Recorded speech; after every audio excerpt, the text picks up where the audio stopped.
Assalamualaikum dan salam sejahtera. Anda sedang mengikuti episod 3 Bicara Negarawan bertajuk Masa Depan Malaysia, ke mana kita? Yang rancangan ini dibawakan oleh TV Minda Profesor Negara dan disiarkan secara live melalui FB Majlis Profesor Negara. Negarawan yang kami bawakan kepada anda pada petang ini ialah Yang Berhormat Datuk Seri Anwar Ibrahim, mantan Timbalan Perdana Menteri Malaysia, mantan Menteri Kewangan, Ketua Pembangkang dan Presiden PKR pada masa ini. Selamat datang Datuk Seri. Terima kasih. Kami mengucapkan banyak terima kasih kepada Yang Berhormat Datuk Seri kerana sudi meluangkan masa dan akan berkongsi pandangan berhubung dengan tajuk yang kita pilih dan kita rasakan cukup kritikal dewasa ini. Juga bersama kita pada petang ini ialah Yang Berbahagia Profesor Datuk Dr. Radwa Encik Ros, Presiden dan juga CEO Majlis Profesor Negara yang akan turut mengambil bahagian sepanjang program ini berjalan, insyaAllah. Episod 3 Bicara Negarawan petang ini akan dibahagikan kepada dua bahagian, iaitu yang pertama kata-kata aluan daripada Presiden Majlis Profesor Negara, diikuti oleh ucap utama oleh negarawan jemputan kita selama 10 atau 15 minit, dan kita ada Q&A insyaAllah dalam 1 jam atau 1 jam lebih macam tu. Dan untuk itu saya dengan ini mempersilakan Yang Berbahagia Profesor Datuk Dr. Radwa Encik Ros, Presiden MPN, untuk menyampaikan kata-kata aluan. Dengan segala hormatnya dipersilakan, Prof. Terima kasih Dr. Sri yang bertindak sebagai moderator kita pada kali ini. Dia, Dr. Sri moderator tetap tu. Dia ada banyak siri-siri yang kita laksanakan dan dia sangat selesa dengan peranan yang kita bagi. Assalamualaikum warahmatullahi wabarakatuh. Yang saya hormati dan saya muliakan, Yang Berhormat Datuk Seri Anwar Ibrahim, tokoh yang saya rasa cerita mengenai politik negara inilah senternya, yang kita tak boleh nak ketepikan, dan seterusnya kepada para pendengar, pengikut program ini di mana saja berada.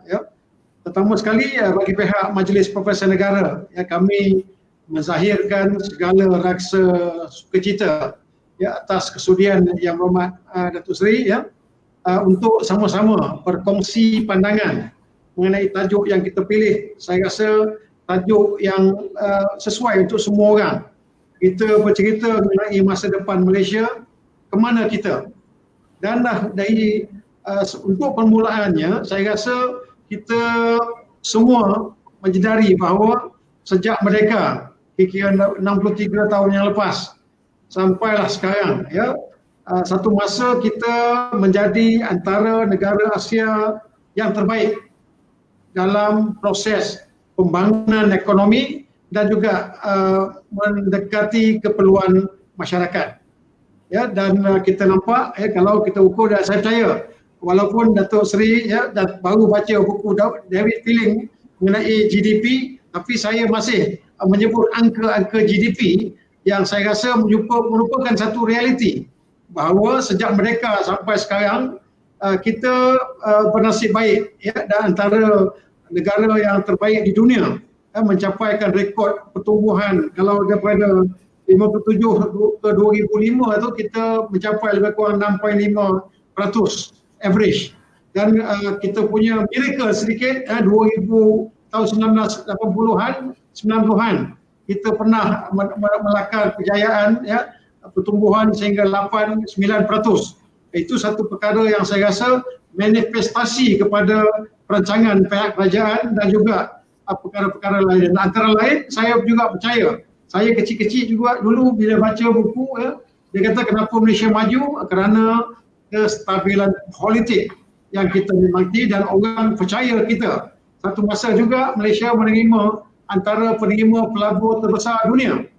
Kita menerima pelabur terbesar, terutama sekali di Jepun, daripada US, daripada Europe dan sebagainya, dan daripada sebuah negara yang bergantung kepada pertanian, kita merangkak sedikit-sedikit kepada manufacturing, dan sekarang ni kita lebih ke depan lagi dalam bentuk bisnis dan sebagainya. Tapi sejak kebelakangan ini, kita sedikit menghadapi hiccup kepada pembangunan kita. Jadi inilah yang kita rasa kita kena mobilize segala kepakaran yang ada dalam negara untuk sama-sama mencari jalan bagaimana kita boleh gagah semula MARA sebagai sebuah negara untuk memberi keyakinan kepada pihak luar terutama sekali datang melabur dan seterusnya untuk kita meningkatkan lagi keupayaan prestasi ekonomi kita dan seterusnya untuk mensejahterakan masyarakat. Dan kita pilih Datuk Seri sebagai salah seorang, saya percaya penglibatan, pengalaman dan juga vision. Saya baca banyak buku-buku yang berkaitan dengan Datuk Seri dan sebagainya.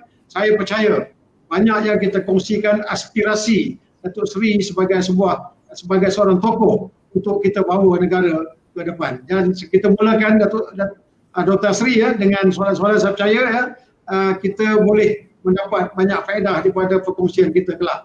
InsyaAllah kita akan bukukan pendapat ini untuk kita gunakan bagi rujukan semua pihak. Itu saja daripada saya. Sekali lagi saya ucapkan berbanyak terima kasih atas kesudian dan saya akan sentiasa berada di sini sepanjang program dan kalau boleh saya nak kalau perlulah saya akan juga celah-celah sikit Datuk Seri. Sekian. Assalamualaikum warahmatullahi wabarakatuh. Waalaikumsalam. Terima kasih kepada Yang Bahagia Profesor Datuk Radwan di atas ucapan luar-luar tadi. Seterusnya kita dengan segala hormatnya menjemput Datuk Seri Anwar untuk menyampaikan ucapan utama masa depan Malaysia ke mana kita. Silakan Datuk Seri. Assalamualaikum warahmatullahi wabarakatuh dan terima kasih kepada Khusus Dr. Asri dan juga pengurusi Majlis Profesor Negara, Profesor Datuk Dr. Radwan memberikan kesempatan ini luar biasa.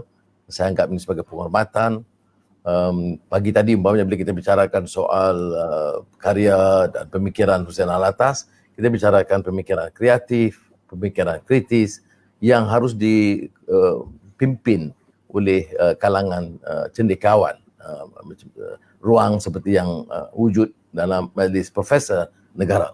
Jadi saya tidak melontarkan idea sebagai negarawan, tetapi sebagai seorang rakyat yang kecimpung aktif dalam politik dan perjuangan. Untuk pengantar ringkas ingin saya jelaskan bahawa bagi sesiapa saja yang mahu menyelamatkan negara ini, pertama tentunya soal perpaduan keamanan negara harus terjamin. Keduanya, merdeka itu menjanjikan keselesaan. Soekarno sebut jembatan emas, seolah-olah dari zaman kolonial kepada zaman merdeka.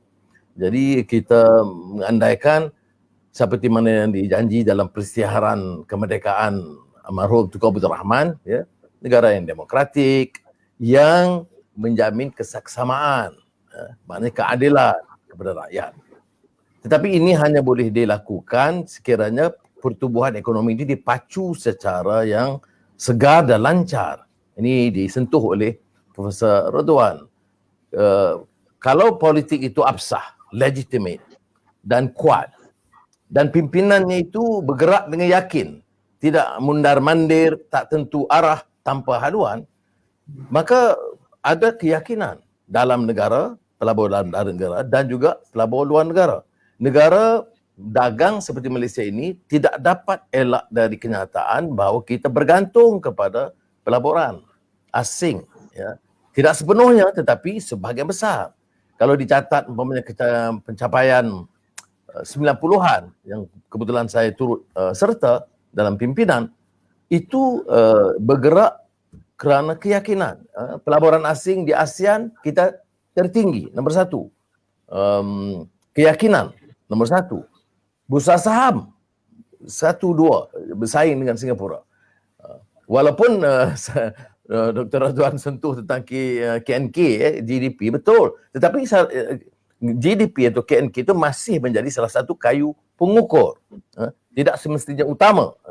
Tetapi kayu pengukur kerana bila kita nak nilai kejayaan negara, tentang mutu pendidikan, keselesaan dan kesaksamaan pendidikan di sekolah-sekolah bandar yang cemerlang dan sekolah desa. Dan di sini masalah yang dibangkitkan dan soal yang dikatakan soal kaum. Saya tidak katakan soal kaum tidak relevan. Banyak orang yang salah mengerti. Dia kata, ini bicara soal multiracialism tanpa tak benar. Sebab majoriti rakyat masih Melayu, majoriti yang terpinggir masih di desa dan Melayu. Tapi saya rasa penyelesaiannya bukan bicara soal slogan Melayu. Yang slogan Melayu itu kadang-kadang digunakan untuk memanfaatkan golongan kecil elit yang terus kaya raya dan maha kaya dan memiskinkan rakyat yang majoriti. Maka kalau hala tujuannya balik kepada soal persatuan perpaduan untuk apa? Untuk keselesaan rakyat. Bagaimana capai keselesaan rakyat dari segi ekonomi? Dasar yang pro kepada pertumbuhan, keselesaan, pelaburan, dan kemudian memastikan kemudahan yang ada itu mengangkat kemudahan pendidikan, kesehatan, prasarana asas dan menggunakan kebijakan-kebijakan ekonomi yang menjaga juga ruang sekitaran dan tidak umpamanya mengizinkan perompakan dan pelanggaran hukum dan memunggah kekayaan untuk mendapatkan keuntungan golongan kecil. Saya fikir tuju ini kalau nak dibandingkan seperti mana yang disebut Dr. Asri, katalah Burhanuddin dengan gagasan Melayu Raya, itu konteks yang mungkin berbeza. Ya. Bagi kita lebih baik kita ambil pendekatan yang realistik dengan keadaan yang ada sekarang. Apakah masalahnya? Masalahnya politik yang tidak absah, legitimate dan stabil. Penyelesaiannya mestilah politik dengan suatu reconfiguration, kesediaan untuk bermuafakat dengan semua kalangan yang boleh membantu memperkukuh.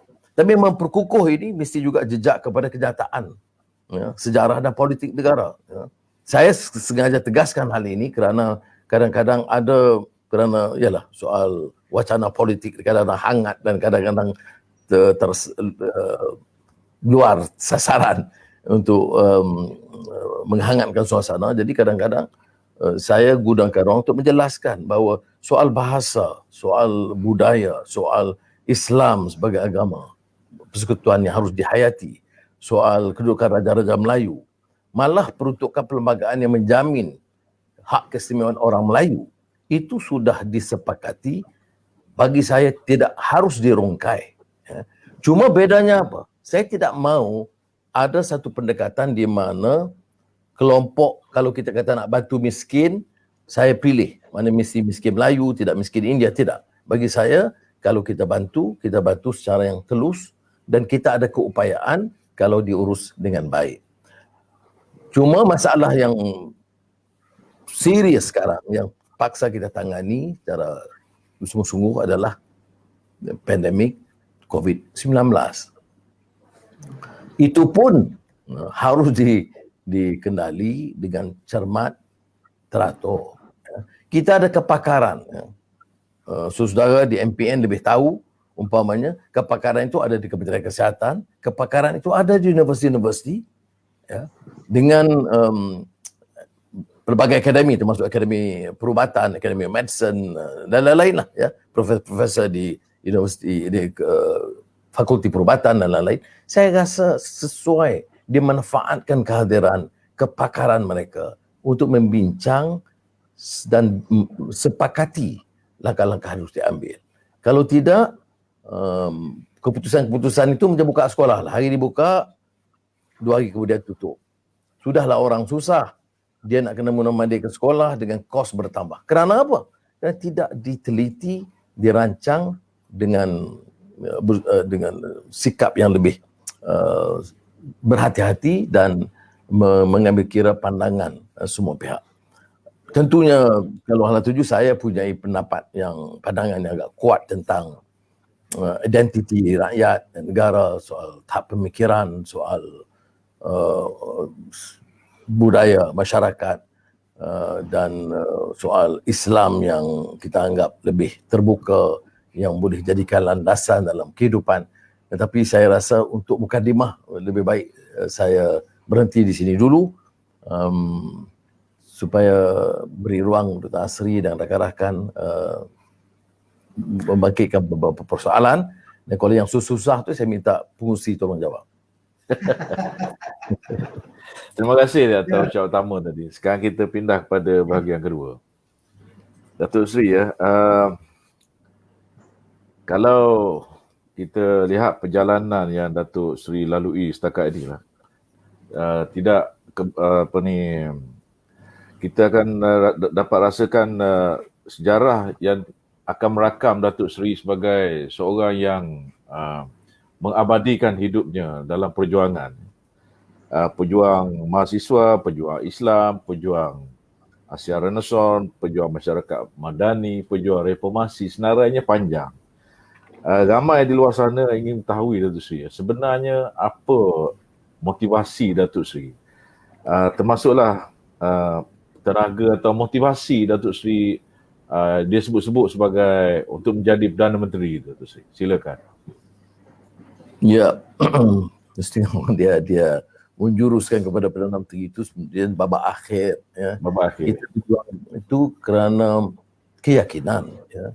Itu mesti disebut dictate of conscience, ya. Saya dilatih, dibesarkan di kampung, di Corotokun. Ibu bapa saya memang masa itu semua pemimpin politik UMNO. Tetapi pada masa itu saya lihat UMNO itu dia gegas di kawasan desa. Dia sangat prihatin tentang nasib orang Melayu yang susah. Jadi itu mempengaruhi saya dan saya bernasib baik kerana mendapat didikan awal di sekolah rendah Melayu, kemudian ke Kolej Melayu. Dan Kolej Melayu itu terdedah dengan beberapa guru-guru yang menunjukkan komitmen mereka, iltizam yang cukup kuat untuk mengangkat martabat bangsa dan memaksa saya membaca buku-buku yang saya fikir sangat suka masa saya tingkatan 6 terutamanya, ya. Dan ini bagi saya membantu. Jadi saya kalau tanya itu mempengaruhi saya. Di Universiti Melaya itu konteks apa yang disebut Profesor Mat Bakar tadi, lanskap politik ketika itu, ya, konteksnya itu kepihalan keadaan, ya, itu memaksa kita lebih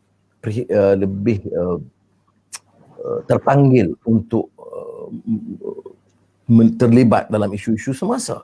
Masa itu bahasa entah lintang pukang, tidak ada komitmen. Saya dari aliran Inggeris, jadi agak terselamat. Tapi rakan-rakan saya ramai dari aliran kebangsaan. Universiti masih lagi aliran Inggeris, ya. Dalam perbincangan dan wacana saya dengan rakan-rakan bukan Melayu, banyak yang tidak faham. Mereka berkata, mengapa pada satu ketika saudara terlalu committed untuk pertahankan dasar bahasa kebangsaan. Saya kata pertamanya dasar bahasa kebangsaan, dasar negara, bukan dasar Melayu.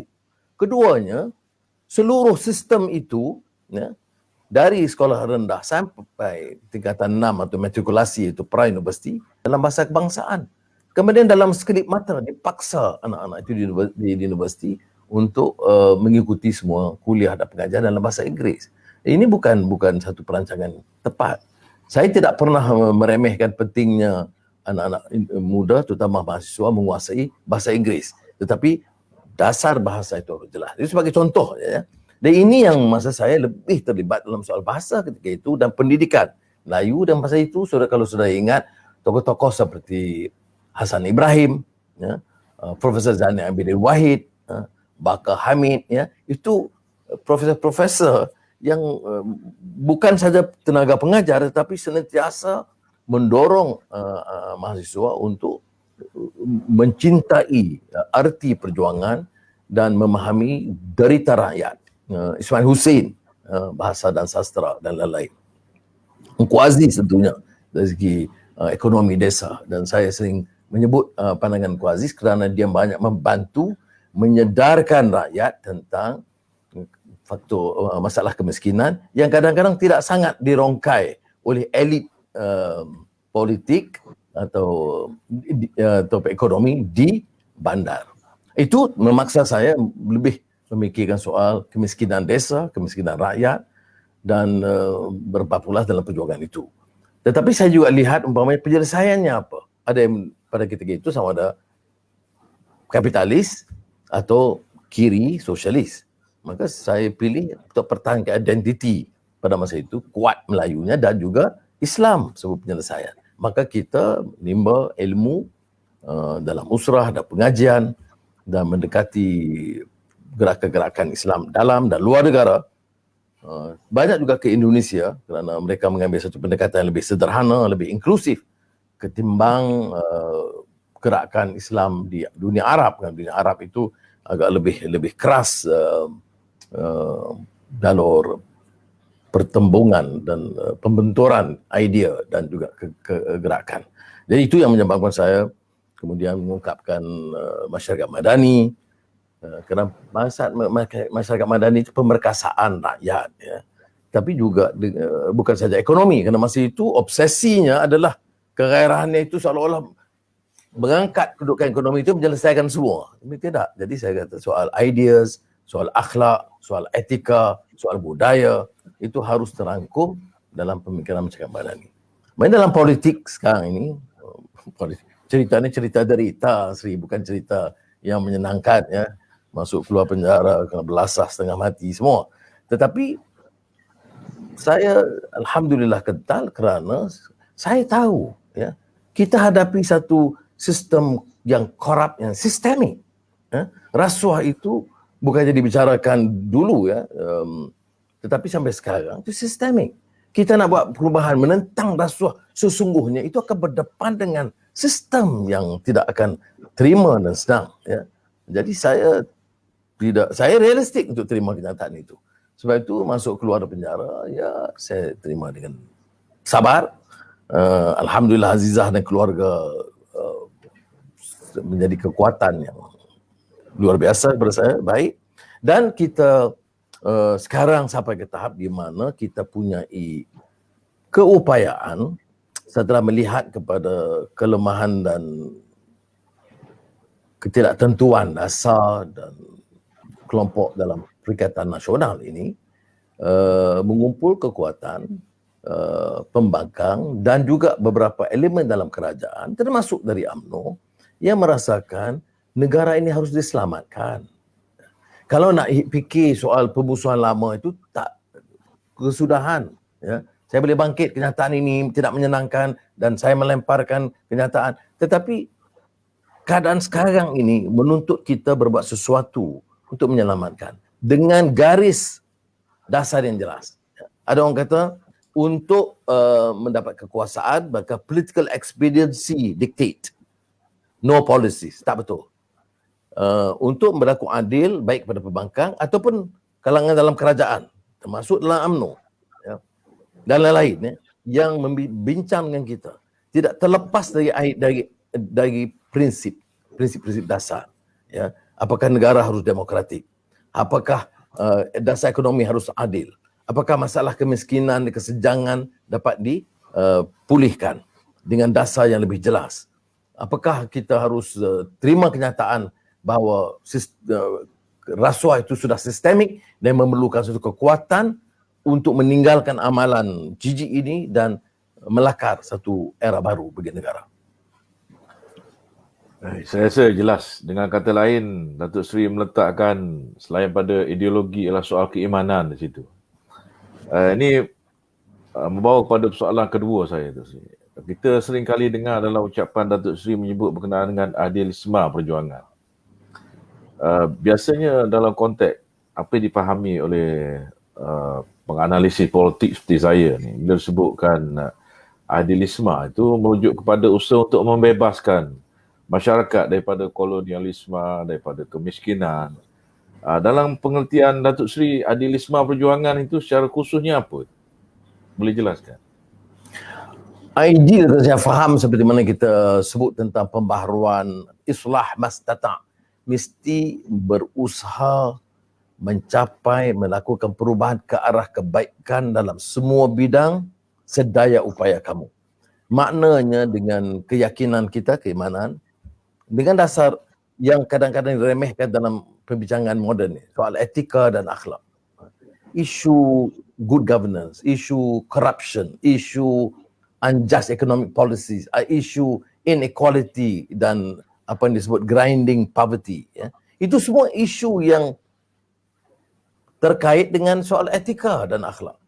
Jadi bagi saya kalau idealism itu ialah suatu yang murni. Maknanya kita tidak boleh bincang soal pertumbuhan ekonomi sekiranya kita izinkan penindasan dan pengabaian masyarakat.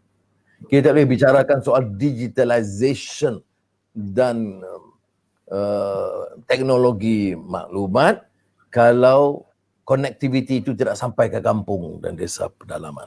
Dan anak-anak miskin, majoriti Melayu ke India ke, atau kelompok-kelompok Iban Kadazan yang tidak mendapat kemudahan. Jadi tidak sampai tahap yang saya sebut idealism. Bagi saya idealism itu adalah suatu hasrat tentunya meninggalkan saki-baki pemikiran terperangkap yang disebut oleh Alatas, Hussein Alatas tentang the captive mind in development studies. Tetapi juga melepaskan itu, kalau kita baca karya Edward Said ke Frantz Fanon itu, dengan menggagas perubahan pimpinan merdeka, pimpinan pribumi yang tidak terperangkap dengan pemikiran lama. Kita serah pimpinan kepada pribumi menggantikan penjajah. Tapi penindasan lebih kurang sama. Perompakan kadang-kadang lebih sekarang. Jadi sebab itu bagi saya mesti diterapkan idealism. Dalam perjuangan pengalaman saya lah, ya, baik dalam UMNO atau dalam keadilan sekarang, saya tak pertahankan dalam keadilan semuanya baik dah. Kita tercabar dengan beberapa tokoh ataupun aktivis yang kadang-kadang lupa dengan prinsip idealism ini. Sebab itu sentiasa harus dipulihkan, dipolish. Baik, soalan real politik yang ingin diketahui oleh ramai orang sekarang itu sih. Sebab pada bulan 10 yang lalu kita tahu Datuk Seri memang pun telah menghadap Agung. Dan polemik yang besar timbul. Dan Datuk Seri mengeluarkan kenyataan bahawasanya Datuk Seri telah ada kerusi ini. Persoalannya bila bilangan kerusi ini nak cukup Datuk Seri? Dan bagaimana caranya? Adakah bekerjasama dengan parti tertentu? Boleh jelaskan Datuk Seri? Itu soalan berupa sindiran. Baik, itu dia. Kalau kita tengok yang mutakhir, mohon seperti mana juga saya lihat kenyataan Majlis Profesor, terima kasih. Ya, memohon ihsan kebijaksanaan kebahaduli yang mulia tuanku yang di-Pertuan Agong untuk menimbang semula, melihat pertama soal darurat, kedua memanggil sidang parlimen dalam kadar segera. Itu kita sudah mencecah 114 atau 15 ahli parlimen yang menolak usul Kerajaan Perikatan Nasional Tan Sri Muhyiddin. Ini tidak boleh disangkal. Apakah jumlahnya cukup? Itu lebih dari mencukupi. Kerana ini dalam ruang yang terbuka. Yang lain itu seperti yang saya sebut, saya hanya mampu menyampaikan kepada dan akan kemudian menyusuli dengan Yang di-Pertuan Agong dan tidak sebelumnya. Bagi saya, kalau tanya sekarang, jumlah mencukupi. Tapi kena tunggu ihsan dan budi bicara tuanku untuk mendapat maklumat berikutnya. Tetapi yang ternyata sekarang dan tidak boleh disangkal adalah jumlah setakat ini yang menolak pandangan PN yang perkara besar, ya, perkara darurat, perkara penggantungan parlimen, perkara besar, ini ditolak oleh majoriti ahli parlimen. Dan sekarang untuk GPS Sarawak juga sedang membincangkan. Saya tidak tahu apa keputusannya, tetapi ternyata kalau ini berlaku, maknanya yang committed betul untuk mendukung darurat dan penggantungan parlimen itu mungkin tak sampai 90 ahli parlimen ataupun jauh lebih kurang. Baik, saya tengok Prof. Datuk Radwan sedang menahan sesuatu untuk bertanya. Ada? Bila sebut tadi sinis juga. Dia bila sebut GPS tadi, saya juga terbayang mereka juga menunggu-nunggu pilihan raya negeri yang sekarang ini tergantung, ya. Dan saya percaya mereka ada pendirian sendiri mengenai itu, ya, sebab bagi mereka saya percaya mereka dah bersedia untuk menghadapi pilihan raya dalam keadaan sekarang. Ya. Datuk Seri juga ada menyebut berkenaan dengan selain Datuk Seri menyebut membayangkan ada cukup majoriti, dan saya ingat Datuk Seri pernah menyebut perkataan yang Datuk Seri akan bentuk Muslim dominated cabinet, ya. Bila kenyataan seperti itu dikeluarkan, apa reaksi DAP, Datuk Seri? Ya, saya walaupun saya bincang tentang hak warga negara semuanya, keadilan bagi semua rakyat, tapi kita juga jejak kepada kenyataan dan bumi yang nyata. Malaysia ini masih majoriti Melayu Bumi Putra. Maka seeloknya, seafdalnya negara itu juga diwarnai oleh pimpinan yang mewakili hasrat dan aspirasi rakyat semuanya. Apakah sikap DAP setakat ini? DAP memahami. Itu berbeza daripada sentimen kita terhadap DAP, ya. Saya berunding terus dengan mereka. DAP cuma mau apa jaminan? Dia kata, Anwar, you sering mengutarakan pandangan keadilan bagi semua, ya, bahawa tidak ada rakyat yang akan disisihkan dan didiskriminasi. Maka sebaik mungkin kita lakukan begitu. Jadi ini saya tidak berganjak. Tetapi bila saya sebut dalam kenyataan saya bahawa mesti seperti mana yang muafakati, kerajaan yang dibentuk harus merupakan kerajaan yang majoritinya Islam dan Melayu Bumi Putra. Ini setakat yang saya bincang dengan pimpinan DAP tidak menimbulkan apa-apa masalah. Baik, terlanjur kita bicarakan soal real politik ini.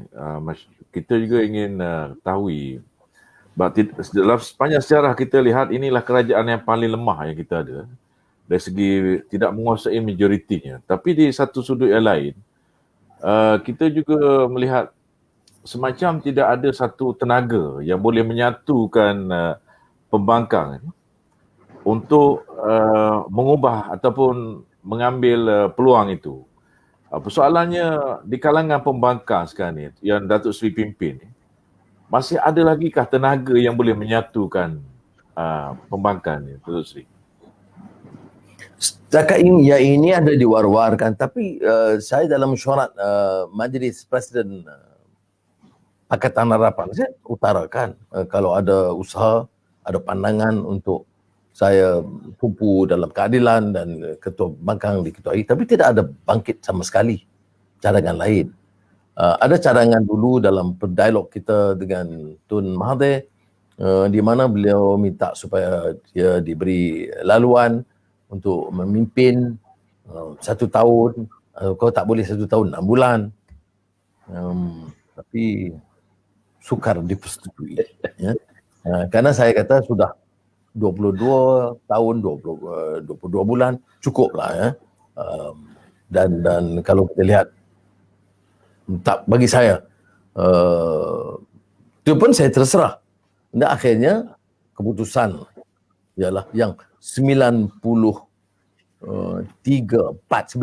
sekarang ini solid, ya. Yang 4 pejuang dari soal darurat mereka menyokong, ya, bukan berbeza pendapat, ya. Malah Warisan sendiri juga menulis menyokong pendirian untuk menimbang semula kedudukan darurat dan juga memanggil sidang parlimen segera. Jadi sebenarnya ada pandangan-pandangan yang dikeluarkan sebenarnya tidak sangat dari Pakatan Harapan, tidak sangat dari pembangkang. Ini biasanya suara-suara untuk menimbulkan pandangan seolah-olah kita ada pertelagahan di situ. Tapi tidak. Tapi takkanlah pula saya nak hypersensitif kalau orang kata boleh tak kita fokus tentang memperkuatkan pembangkang. Itu saya kita tidak bercanggah pendirian saya, ataupun kita adakan satu gabungan pembangkang yang sangat kuat. Bagi saya tidak ada masalah orang bagi pandangan sedemikian, ya. Tapi janganlah pula meninggalkan prinsip, ya, policies kita. Kalau sudah tengok nilai kedudukan Pakatan Harapan, ya, Pakatan Harapan itu ada kejayaannya dalam beberapa perkara, tapi banyak juga masalah yang dibangkitkan, ya. Um, bagi saya, sementara kita pertahankan itu, kita mesti bersedia menerima kenyataan bahawa harus juga rongkai masalah itu. Jangan kita ta'asub. Ya. Saya lama dalam UMNO, saya lakukan sedaya upaya saya, seperti mana yang disebut oleh Profesor Radwan, 90-an, gemilang ekonomi. Ya. Tapi kalau tanya saya, ada kekuatan, ada juga kelemahannya. Jadi kita kalau ambil pendekatan begitu, maka kita lebih tawaduk untuk bawa perubahan yang lebih baik. Tapi kalau masalah orang kata kadang-kadang lah netizen disindir, oh masa Pakatan Harapan minyak tak turun, saya masa itu saya ahli parlimen saja. Saya tidak ada pengaruh besar atau kuasa. Baik, Datuk Seri, kalau kita lihat andai kata pilihan raya diadakan dalam masa terdekat lah, antara mantra pilihan raya yang popular ialah it's economy stupid, kan? Dan situasi sekarang ni kita lihat, kalaulah pilihan raya diadakan, kerajaan tu seolah-olah telah berkempen dalam mantra it's a pandemic stupid, kan? Dalam di antara dua kontinum inilah Datuk Seri akan mengambil pendidikan yang bagaimana? Sebab kalau kita lihat cara Datuk Seri membangkang ataupun mempersoal berkenaan dengan darurat ni, seolah-olah Datuk Seri tidak mengutamakan masalah rakyat yang berdepan dengan pandemik ni. Ya, itu propaganda dan mantra kerajaan. Ya, mengapa kita pertikai darurat? Kita pertikai darurat kerana ini bukan penyelesaian ke masalah pandemik. Mengapa kita pertikai ke belanjawan tahun lalu yang diumumkan? Kerana belanjawan itu bukan belanjawan COVID. Diwar-warkan sebagai belanjawan COVID, tapi belanja untuk aparat politik masih tinggi, peruntukan malah untuk vaksin pun tidak ada, diumumkan 3 bilion tidak masuk dalam kertas belanjawan. Jadi oleh demikian, bagi saya, bila kita bincang soal kepimpinan baru yang lebih kuat, itu untuk menangani masalah COVID juga. Lihat umpamanya pengalaman Trump, ya, dengan dasar ekonominya, dengan dasar menangani masalah COVID-nya itu, yang dianggap satu yang sangat parah, kelemahan besar. Bila ada perubahan pimpinan itu membantu. Bukanlah saya nak puji sangat Presiden Biden, itu baru lagi ya, walaupun saya kenal dan ya okey lah dengan dia ya. Tetapi sekurang-kurangnya dia berikan satu anjakan daripada pendekatan lama in the state of denial. Ya. Kita tidaklah sampai ke state of denial, tapi polisi kita memang kelam kabut hari-hari. Ya, selesai hanya MCO. Ya, dia ada imbangan ini ya. Di antara mati kerana sakit, mati kerana kelaparan. Jadi kita kena, pendekatan kita mesti keduanya. Bagaimana kita tangani masalah COVID dan masa yang sama jangan sampai hidupan terhimpit. Mau kata curahkan wang semua dengan hutang, ada batas. Sampai bila? Dengan pendapatan yang terbatas sekarang. Ya. Pergi saja mana kampung, mana lorong di kota, bagaimana orang merasa tertekan dan terseksa. Sampai nak buka gerai pukul 8, pukul 10 pun kena tunggu netizen bantah baru nak faham. Jadi maknanya ada disconnect ya, dengan di antara pemimpin dengan masalah yang dihadapi oleh rakyat. Jadi kalau untuk jawab soalan itu, kalau orang kata mengapa kita fikir soal darurat dan sidang parlimen, tanpa sidang parlimen, tender puluh bilion boleh diluluskan tanpa check and balance. Nah ini saya tak payah sentuh, saya sudah sebut juga dalam kenyataan itu yang agak saya fikir cukup bernas dan kuat. Tetapi apa hujahnya? Ya? Tidak ada negara yang umumkan darurat untuk atasi masalah COVID yang terpaksa menggantung parlimen. Ya. Kalaupun Boris Johnson usulkan prorok untuk maksud itu, dia itu juga ditolak akhirnya oleh mahkamah tertinggi di United Kingdom. Jadi saya harus tegaskan di sini bahawa sama ada perubahan kerajaan ataupun menolak usul darurat dan menuntut diadakan sidang parlimen, maksudnya ialah menyelesaikan masalah pandemik dan masalah ekonomi. dua ini mesti serangkai dua mata. Baik, menyentuh berkenaan dengan bajet tu Sri ya. Kalau sebelum ini, maksud saya sebelum 2018 di mana PH belum jadi kerajaan, biasanya ada bajet alternatif yang dibentangkan oleh pembangkang. Pada tahun ini, dikala kita berdepan dengan masalah yang begitu luar biasa, banyak anggota masyarakat yang mengharapkan ada bajet alternatif daripada pihak PH, tetapi tidak berlaku pada tahun ini. Apa sebenarnya tu Sri yang terjadi? Dia tidak benar begitu juga, sebab apa yang kita lakukan ialah saya selaku ketua pembangkang akan memulakan kenyataan dasar tentang bajet. Unjuran harus realistik. Unjuran pertumbuhan 6.5% tidak realistik. Unjuran pendapatan itu memang bercanggah dengan semua pertimbangan ekonomi. Saya tak tahu macam mana Menteri Kewangan banker yang melibat begitu. Memang tak masuk akal. Bagaimana kita boleh anggap pendapatan tahun ini boleh sama dengan tahun sebelum COVID. Tapi itu yang dipaparkan. Saya berikan satu yang kerangka besar belanjawan, apa yang harus ditumpukan, belanja untuk kesihatan harus ditambah. Kemudian beberapa ahli parlimen itu diberikan tugas untuk menyusun dan memberikan pandangan secara spesifik mengikut kementerian. Kita rasa pendekatan itu lebih realistik kerana cara langsung memaksa menteri-menteri menjawab walaupun sebagainya tidak jawab. Dan sebab itu kalau sudah lihat cara penutupnya, respon daripada Menteri Kewangan ialah setuju. Pada saya tak masuk akal. Bagaimana boleh setuju, kemudian dalam perkiraan belanjawan itu tak diubah. Dia setuju, dia katakan boleh disesuaikan. Akhirnya kita tahu tidak dipersetujui, cuma diumumkan. Itu yang menyebabkan kita pada masa itu, saya agak tegas untuk mengatakan jangan bantah. Sebab semua teguran-teguran besar kita nampak dari segi kenyataan Menteri Kewangan dipersetujui. Berdasarkan pengalaman Datuk Seri sebagai Menteri Kewangan, polisi kita berkenaan dengan moratorium ni kita lanjutkan. Adakah itu memberi kebaikan pada masa ini ataupun boleh menjejaskan lagi perancangan kita pada masa akan datang dan menjejaskan usaha untuk memulihkan ekonomi secara umumnya? Apa pendapat Tan Sri berkenaan dengan moratorium? Perlu dilanjutkan?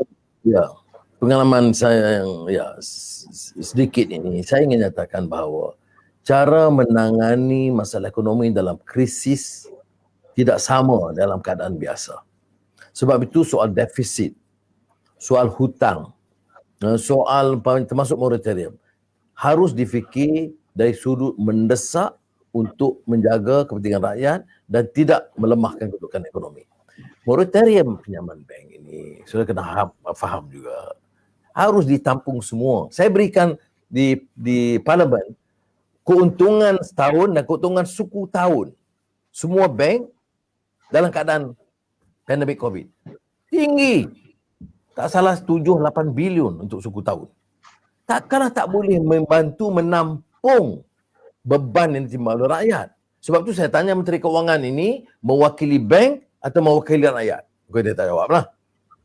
Sampai semua langkah-langkah kita tu tak berani langsung sentuh bank. Ya. Saya tahu jangan ambil langkah yang terlalu drastik sehingga bank mengalami kerugian besar. Ya, kerana bank itu juga menjadi tunggak dalam sistem yang ada sekarang. Tetapi sampai tak berani menyentuh bank dan memaksa bank untuk adjust sedikit. Ini dasar yang sangat pro-kapitalis yang membebankan rakyat. Jadi bagi saya harus ada sedikit kesediaan pimpinan negara untuk memanggil tuan punya bank dan mengatakan kamu harus sedia mengurangkan keuntungan kamu. Mengurangkan, bukan menghilangkan. Ya. Daripada 8 bilion tinggal 6 bilion, benda lah ya. Daripada orang tak ada kerja. Daripada orang sampai masalah makan. Sekarang 10,000. Saya sebut umpamanya di Port Dickson saja. Kena 6,000 pakej makanan disediakan dalam keadaan masa alami PKP baru-baru ini. So bayangkan kalau tiap negeri, tiap kawasan parlimen Jadi oleh demikian, kalau soalan moratorium sebagai contoh ya, mengapa saya mendesak supaya diberikan pertimbangan? Kerana kita lihat keuntungan yang dicatat oleh bank itu masih amat lumayan. Ini umpamanya pendekatan ekonomi yang harus kita cuba ubah suai sedikit lah ya. Dalam keadaan orang sengsara, kita masih dapati syarikat-syarikat untungnya itu berbilion-bilion. Tak adakah satu sifat perikemanusiaan untuk mengurangkan beban rakyat yang bawah? Orang ni nak fikir cukup makan, pelajaran anak-anak dia, nak beli susu. Ini yang berlaku umpamanya yang ketua polis PJ dengan seorang yang mencuri makanan untuk anak-anak dia. Itu satu contoh. Yang lain, yang ramai, yang beratus ribu lagi yang tak mencuri, banyak. Jadi kita harus tunjukkan keprihatinan kita bukan umum begitu saja. Tapi bila comes to the crunch, keputusan saudara memihak kepada siapa? Gagal pimpinan sekarang. Dia tidak bersedia untuk menentukan golongan yang maha kaya itu disentuh kekayaan mereka. Baik, Datuk Seri telah menyebut berkenaan dengan kumpulan yang kaya dalam masyarakat, yang minoriti sifatnya. Persoalannya, ini persoalan filosofi sikit Datuk Seri. Di mana letaknya Islam yang kita kata tradisional itu dengan modernisasi yang berjalan sekarang. Yang kita tahu dalam modernisasi ni kita ada kapitalis yang andaiannya semua orang akan jadi kaya. Tapi realitinya 1% saja yang kaya seperti mana disebut oleh Joseph Stiglitz. Yang dicerminkan oleh seperti apa berlaku di Amerika, di Saudi. Dan di sudut yang lain kita ada dalam modernisasi juga ialah kerangka sosialis. Yang mana menjanjikan semua orang akan sejahtera tapi realitinya yang berkuasa saja yang sejahtera. Dalam kerangka itu bagaimana Datuk Seri melihat, adakah Islam ini dia binary atau kaya miskin ataupun dia continuously wujudnya bersama beriringan dengan ekonomi kapitalis itu? Di masa di Parlimen, saya bangkit juga isu yang sudah bangkitkan.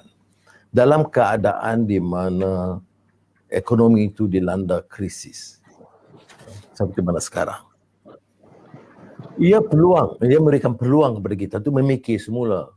Ya.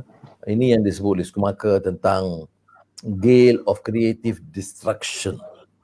Incessantly, dia sungguh-sungguh meninggalkan yang lapuk, yang lama dan cuba mencari jalan membina yang baru.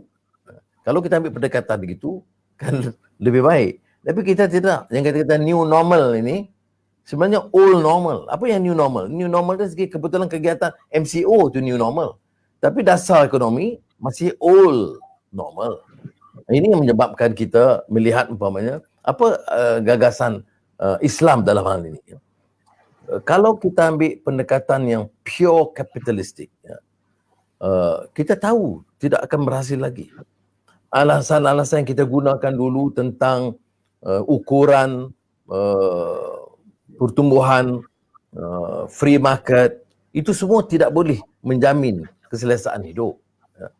Dan tepat sudah katakan, kalau kita memilih umpamanya pendekatan Marxis pun, mungkin seperti yang kita lihat pengalaman, memiskinkan semua. Ya, betul, sama rata miskin, melainkan kelompok kecil penguasa di atas. Oleh demikian, kalau kita lihat dalam Islam, dia masih bagi ruang menjadi, kalau kita kata penguasa kapital, menjadi kapitalis, boleh. Tetapi kerana sistem itu tidak mengizinkan rasuah, monopoli, pengumpulan kekayaan golongan kecil, memiskinkan yang ramai, itu dia mampu menjadi the third pillar. Ini yang dibicarakan sekarang raguran buku baru third pillar ni.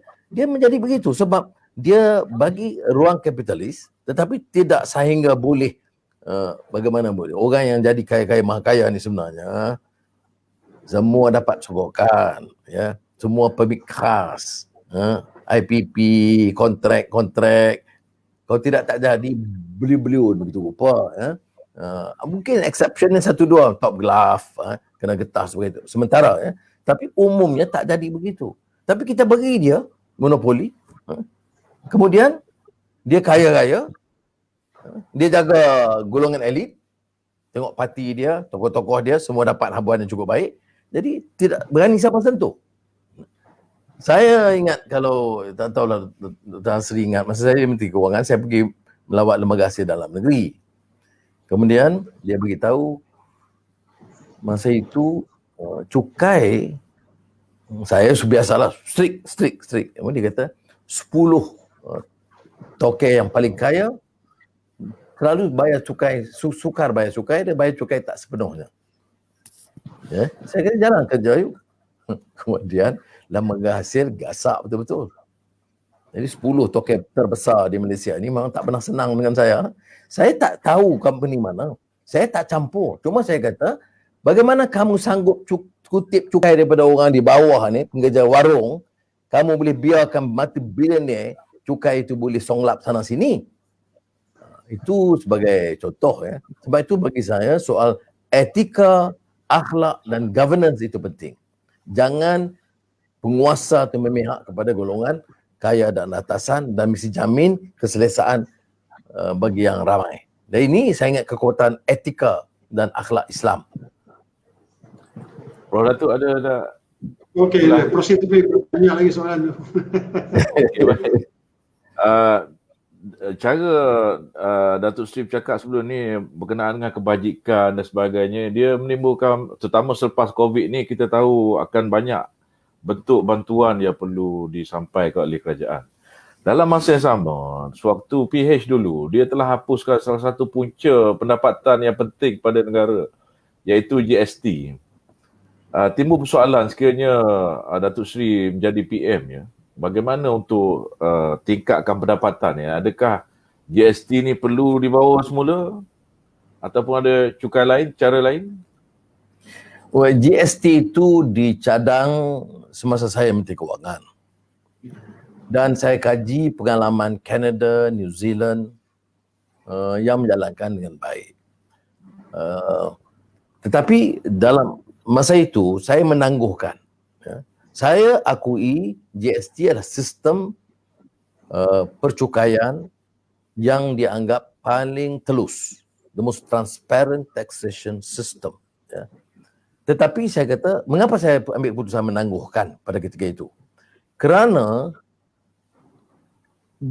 pendapatan kalangan rendah itu terlalu rendah. Jadi dia patut ada threshold. Ya.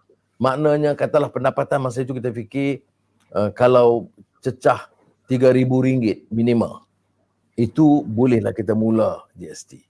Tapi masa itu kita belum bersedia sebab itu semata-mata. Saya kata kita harus tangguh sehingga keadaan ekonomi itu, masa itu ekonomi masih segar kan. Saya kata kalau bagi dalam mungkin 5-6 tahun, itu dah ekonomi meningkat dan gaji minimum pun meningkat, kita boleh. Sebab bila kita gunakan transparent taxation system across the board, yang tak nampak, sebenarnya semua bayar ni. Orang miskin semua kena bayar. Ya. Kerana dia dipindahkan daripada at source. Ya. Dia sistemnya transparent. Itu sebabnya saya menangguhkan kerana ia tidak belum lagi sampai kepada kadar minima pendapatan rakyat. Kerana masih terlalu ramai yang masuk kategori miskin. Dan saya percaya yang paling banyak akan terkesan adalah masyarakat desa, maknanya orang Melayu juga. Tetapi mungkin pada masa itu kita pindah itu agak mendadak sedikit. Dan ini menimbulkan banyak masalah ganti dan sebagainya. Ya. Apakah kita harus kaji semula? Ya. Kalaupun kita nak kenakan GST, ya, kalaupun, ya, maka mesti ada pengecualian dan syarat-syarat yang lebih ketat. Tak boleh GST seperti mana diperkenalkan, kerana walaupun kita kata pendapatan negara itu bertambah, tapi ia mendera rakyat miskin. Baik, maksudnya dia boleh dilaksanakan selepas zaman COVID. Pada Datuk Seri macam itu?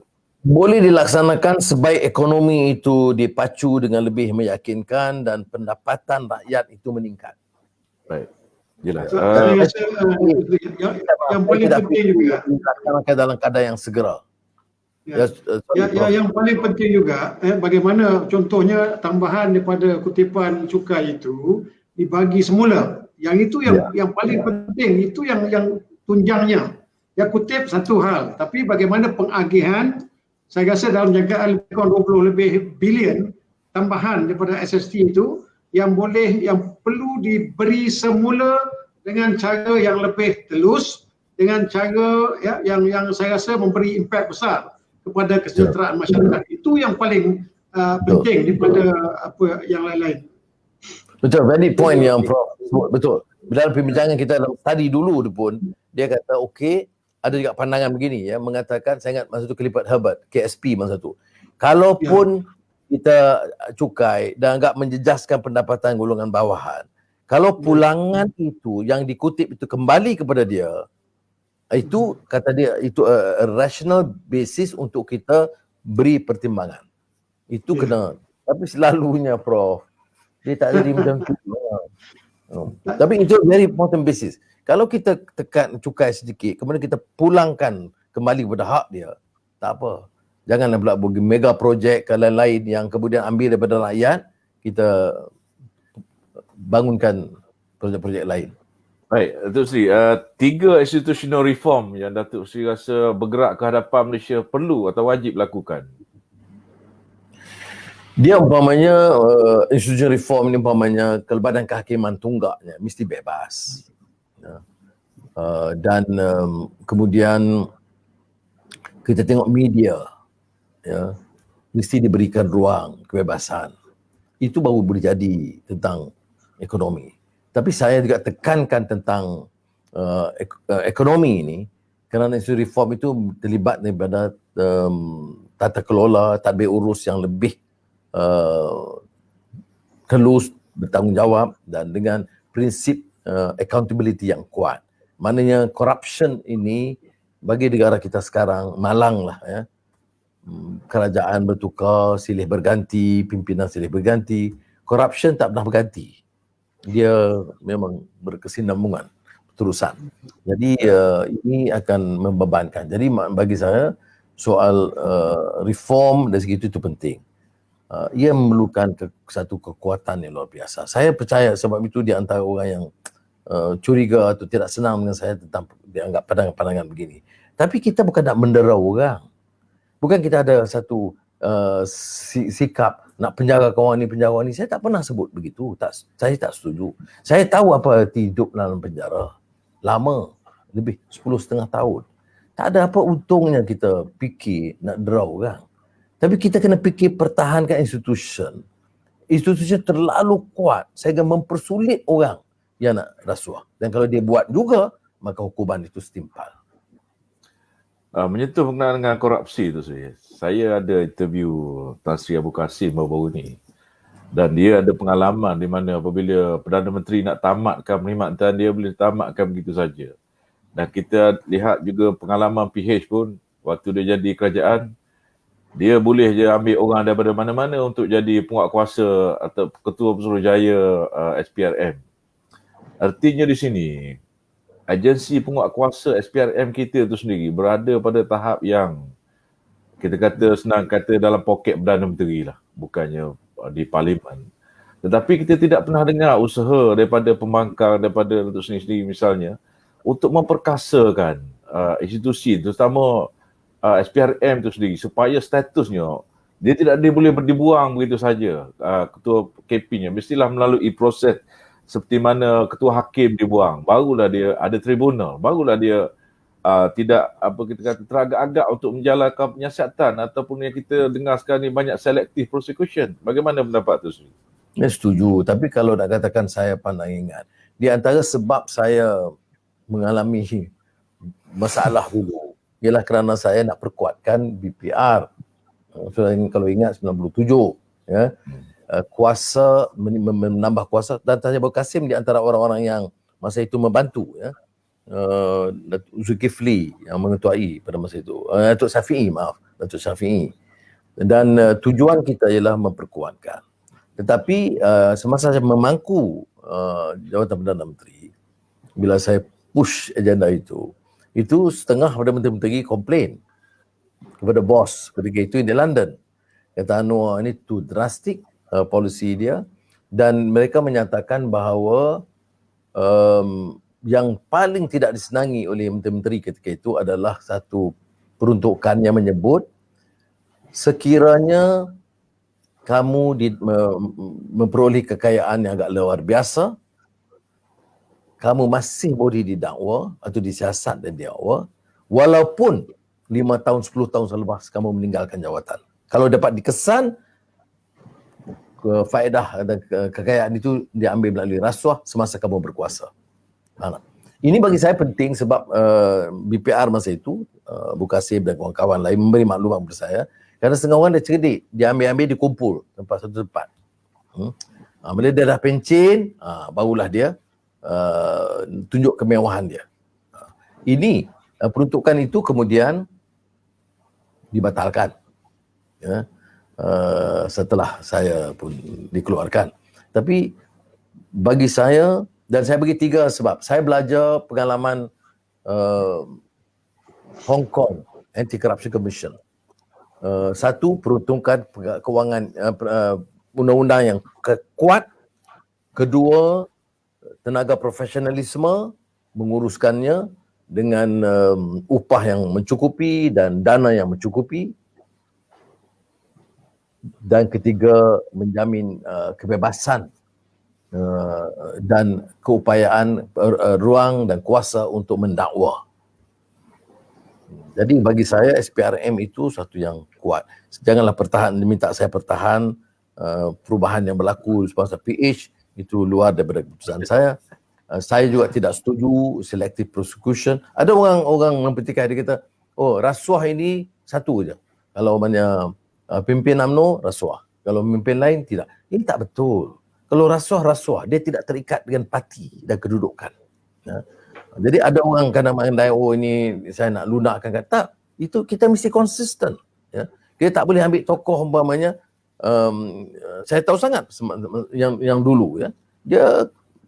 Kalau kita komplain yang melibatkan orang-orang masa itu dalam PH, itu dipadamkan. Walaupun kekayaan yang melimpah ranah, semua orang tahu. Satu negara tahu. Satu menteri yang sangat kaya. Ya. Tetapi dipadamkan. Ini yang saya anggap satu dasar yang tidak telus. Dan saya setuju oleh demikian, SPRM itu mesti diberikan kekuatan dan wewenang yang cukup. Kemudian kedudukan seperti mana yang adalah agenda reformasi asal, ya, SPRM itu mesti bertanggungjawab kepada Parlimen. Tidak. Cuba sikit saja, Datuk Seri. Ini pandangan saya lah, walaupun mungkin ada yang boleh mempersoalkan, ya. Kalau kita bandingkan dengan negara-negara lain, ya, persepsi atau realitinya, ya, Perdana Menteri di negara kita ni mempunyai kuasa yang sangat besar. Apa pendapat Datuk Seri mengenai perkara ini? Ya, peruntukan kuasa itu cukup besar. Tu pun tak cukup lagi, nak buat darurat lagi. Aneh bin ajaib, ya. Ya, maknanya dalam soal pelantikan tempat SPRM, betul. Sebab itu kita kena, Perdana Menteri memanglah kuasa dengan perlembagaan memang ada, tetapi kita harus berikan pertanggungjawaban itu kepada badan lain, ya. Umpamanya seperti yang dilakukan dalam badan kehakiman, ya, pelantikan itu adalah sikit imbangan. Dan kemudian SPRM kalau boleh diserahkan kepada Parlimen sebagainya.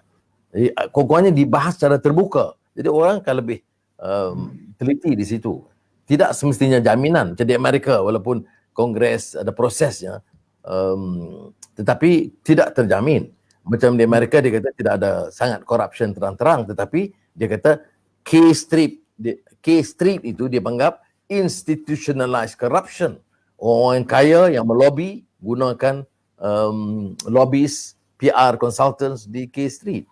Jadi kita kena elak. Sebab itu saya ingat Fukuyama guna ungkapan yang sangat baik, democratic accountability. Kalau nak cakap soal demokrasi, tidak ada pertanggungjawaban, tak jalan juga. Baik, seterusnya Datuk Seri, kita lihat dalam susu galuh pemimpin besar Melayu, mereka ada gagasan tertentu. Misalnya Burhanuddin Helmi dengan Melayu Islam, Ahmad Bustamam dengan Melayu Raya. Datuk Seri sendiri yang kita kenali sebagai antara pemimpin Melayu yang gagah melontarkan gagasan. Apa grand design atau gagasan Datuk Seri untuk rakyat Malaysia ni bergerak ke hadapan? Saya mudahnya, tak ada gagasan besar-besar. Ya, pimpinan itu punya tanggungjawab menjamin negara ini aman dan menjamin keadilan bagi semua. Ekonomi, politik, sosial. Ya. Kerana ada agak mengecewakan bila negara dengan khazanah limpah ranah kekayaan tidak dapat menjamin ke peluang secukupnya. Ya. Kalau John Rawls sebut tentang keadilan apa? Fairness. Kadang-kadang saya juga bahas orang cakap meritocracy. Ini sikit terkait lah ini. Meli Profesor mungkin boleh teliti dalam hal ini. Ada buku baru sebenarnya dalam review Times Literary Supplement saya baca pagi tadi ya. Meritocracy pada prinsipnya bunyi enak, betul. Orang yang paling cerdik diberi. Tapi cakap meritocracy dalam sekolah, keadaan sekolah yang tak ada connectivity. You cakap meritocracy dengan kemudahan yang asas tidak ada di Ulu Temeling. Jadi kena imbangi. Sebab itu bila John Rawls sebut ya, lebih penting dari meritocracy itu justice and fairness. Kalau kita tak fair, jangan bercakap soal meritocracy berlebihan. Saya tegur juga tengah-tengah kawan-kawan saya ni termasuk dalam Pakatan Harapan yang kadang-kadang terlalu obses. Ini yang dianggap urban elite-nya, elit bandar yang tidak menjejak kaki di bumi nyata. Yang saya sebut kadang-kadang di kalangan Melayu pun ada yang cakap begitu. Dia tercabut dari akar budaya sendiri. Cakap agama tidak mau, cakap budaya tidak boleh, bahasa diremehkan dan bila bercakap hanya soal merit. Yes, tidak boleh kita pertikaikan soal merit. Di tekanan yang keadaan yang sama, maka orang terbaik. Tetapi kalau cakap meritokrasi sebagai falsafah negara, ini akan memporak-perandakan negara dan menzalimi rakyat terbanyak. Jadi bagi saya, kalau ikut gagasan saya itu hanya menjamin supaya beri keadilan. Hentikan kebobrokan kebejatan yang terlalu menjadi amalan dan budaya negara kita. Ya, untuk kalau kita betul teranglah Datuk Seri ya, lihat kepada keberadaan masyarakat kita di kampung-kampung, meritokrasi is yes one, tapi saya masih percayalah the positive affirmative tu masih diperlukan. Ya, positif afirmatif ya, walaupun kita bukan satu kaum saja, siapa saja rakyat Malaysia yang kalau perlu dibantu, saya rasa itu perlu kita lakukan. Ya. Kalau itu dengan dilakukan dengan jujur, saya rasa orang tak persoalkan. Ya. Saya terima kasih Prof kerana menyentuh soal bagi saya yang juga basic, sebab orang mempertikai bila saya sebut saya minta review dasar ekonomi baru dan saya rasa beberapa aspek itu tidak relevan. Ya. Tetapi dia samakan dengan menolak affirmative action. Tak betul. Mana mungkin satu negara di mana kemiskinan itu parah, kesenjangan itu terus membengkak, kita tinggalkan affirmative action. Affirmative action itu bagi saya sangat perlu untuk menjamin perimbangan dan keadilan bagi semua. Malah kalau tanya saya, kalau aspek kemiskinan, itu affirmative action jauh lebih kuat dari yang pernah kita lakukan. Kalau insya-Allah kalau saya diberi ruang, saya tidak mau tolak ansur bab itu. Tetapi apa bedanya dengan kadang-kadang pandangan yang kadang saya dengar? Ialah kalau orang itu miskin bagi saya. Yeah. Kalau ada dia tidak seperti mana Prof sebut, dia tidak memilih kaum. Ya.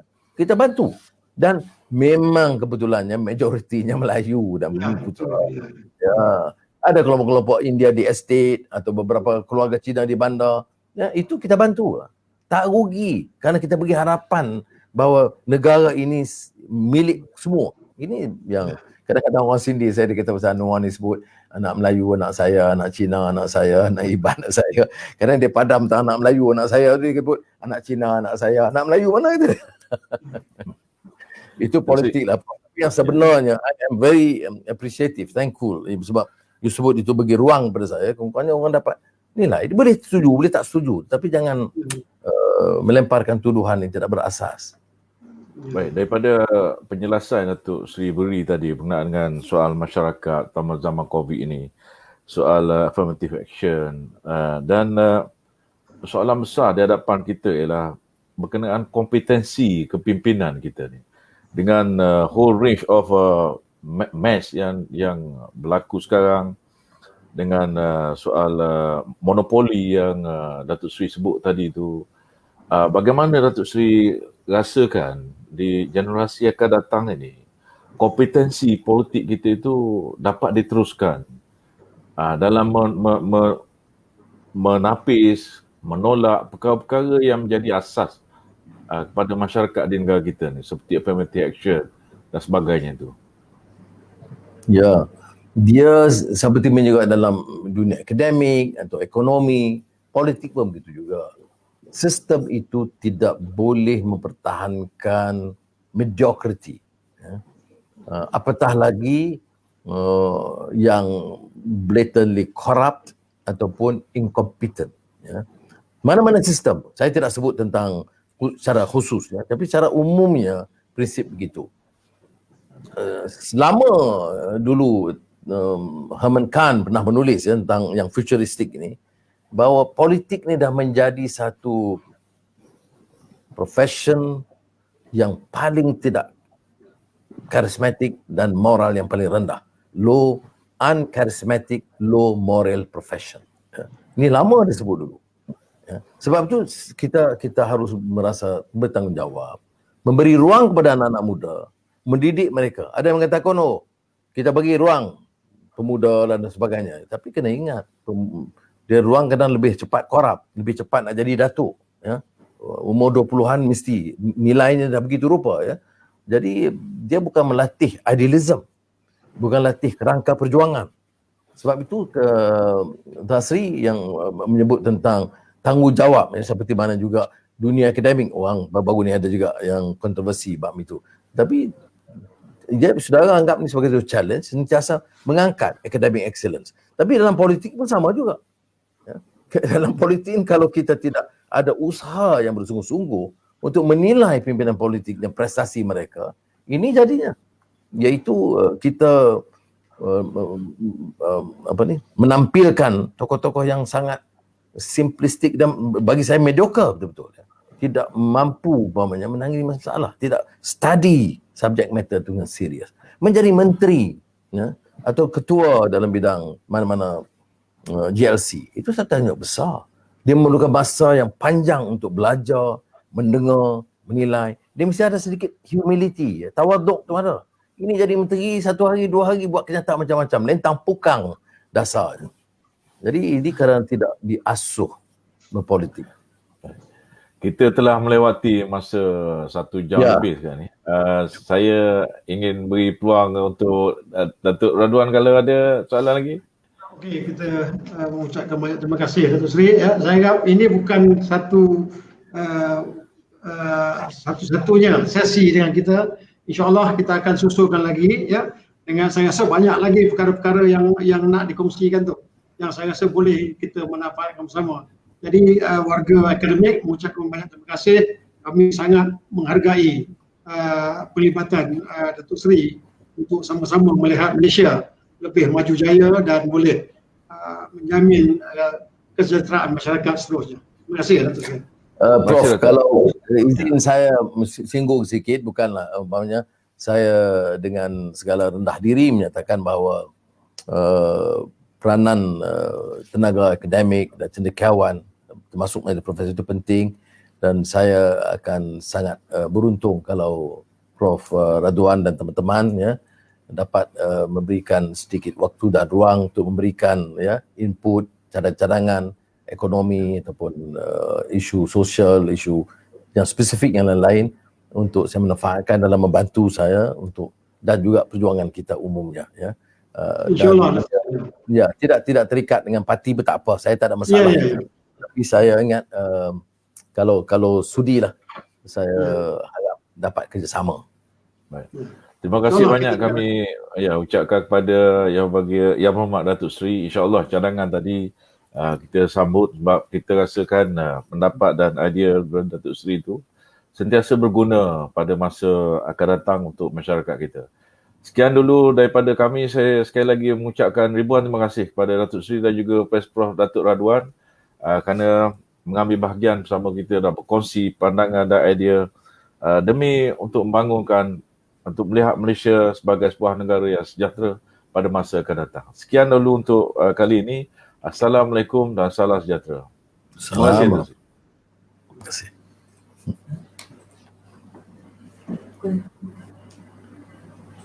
Okey.